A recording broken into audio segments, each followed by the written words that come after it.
Eu sempre tive uma paixão pelo museu. Eu adorava subir as escadas, imaginando que eu estava indo para um baile da família real. Quando criança, eu frequentava aqui o Parque da Quinta Boa Vista com meus pais, fiz piquenique, né, frequentei muito aqui as exposições do Museu Nacional. E o museu me causava uma particular curiosidade e um certo medo, né? Havia o que eu chamava de aranha, mas que era na verdade um animal marinho gigantesco, com umas patas que eu tinha muito medo, eu evitava aquela sala. Enquanto eu era criança e ficava aqui nesse parque, ficava sonhando, o que será que é feito, o que é realizado neste palácio?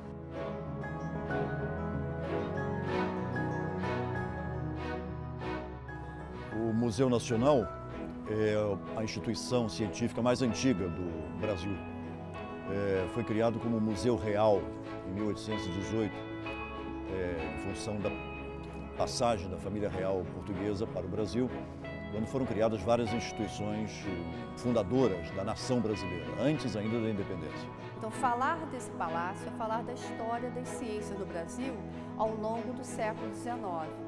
Então, tem a história do palácio, a residência e a transferência do Museu Nacional, que estava no Campo de Santana, e em 1892 veio para cá, para esta edificação. Ao longo do século XIX, o museu abrigou o nascimento de várias outras instituições, ou foi parceiro da atividade de instituições importantes para a história do Brasil, como o IHGB, o Instituto Histórico e Geográfico do Brasil, os primeiros laboratórios de química, as primeiras pesquisas sobre petróleo, tudo isso foi feito no âmbito do Museu Nacional.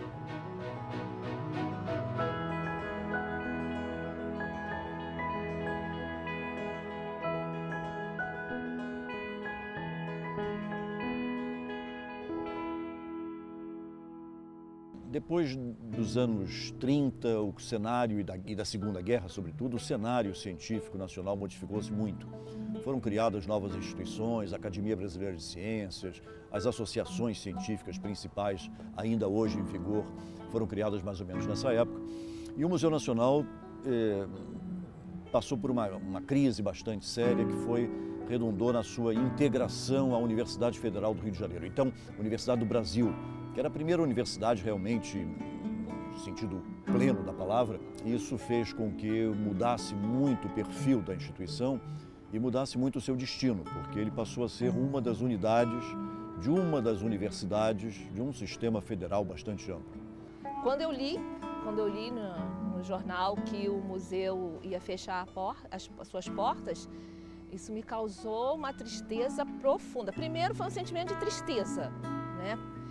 Depois indignação e revolta, porque eu falei, como assim um museu em qualquer lugar do mundo fechar a porta? Os diretores que me precederam, todos eles se ocuparam de tentar recuperar a situação primordial que o museu tinha no cenário científico e cultural nacional. Mas com grandes dificuldades, porque passamos a depender do orçamento da universidade, né, que sempre foi deficitário, como é atualmente, né? Então, a nossa luta passou a ser pela obtenção de recursos externos que nos permitissem dar os saltos necessários a essa consolidação institucional. Então, o museu é uma instituição de ensino e pesquisa e conhecido por todos, né, pelas suas coleções, pela sua área de visitação, mas é uma instituição extremamente complexa, né? Prestes a fazer 200 anos de comemorar esse bicentenário, nós temos ainda uma situação de grandes desafios a serem vencidos. Há coisas como a ruína deste fascinante exemplo do paisagismo do século XIX, que é este Jardim das Princesas, né? Ali atrás há uma série de elementos que foram elaborados aparentemente por manipulação direta da família imperial, das crianças, das então crianças da família imperial. É um elemento decorativo e paisagístico único no Brasil. Ele é muito frequente na Europa, mas aqui no Brasil é único. E está completamente caindo aos pedaços, literalmente. A situação dos telhados, a situação infraestrutural melhorou muito, mas ainda há alguns problemas a serem tratados, né, para evitar o que aconteceu em determinado momento, antes de eu assumir a direção, em 98, que foi a inundação da coleção egípcia, né? É uma coisa absolutamente inominável, né?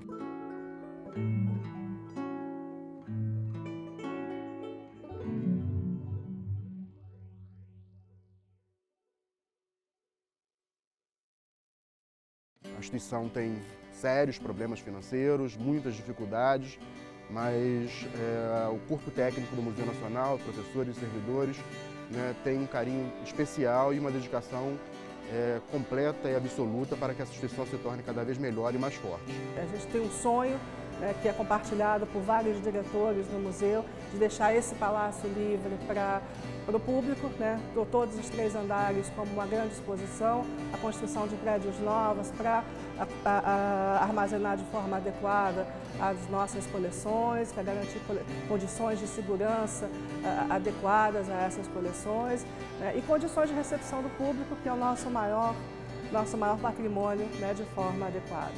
Se nós conseguirmos fazer isso, nós poderemos finalmente tratar efetivamente o palácio de modo que ele seja dedicado às exposições. Poder vir ao museu, estar em contato direto, ver pessoalmente, né, múmias egípcias, dinossauros, todos os objetos ligados à nossa cultura, à nossa história, né, encontrar isso e essa proximidade daquilo que você vê nos livros e aquilo que você tenha esta proximidade, é uma experiência única que eu acho que é importante para todos nós.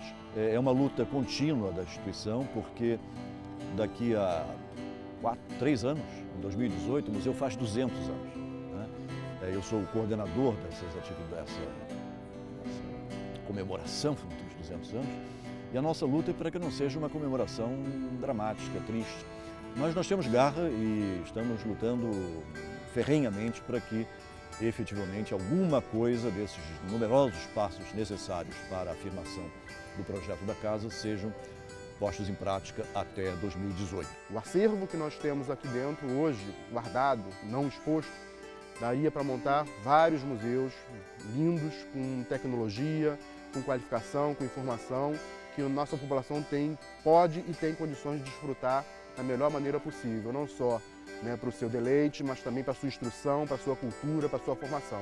E eu passei a minha infância, depois a minha adolescência, continuando vindo aqui, né? E depois tive meu filho veio muitas vezes também, e agora a minha maior emoção é ver meu neto circulando também pelos corredores, né?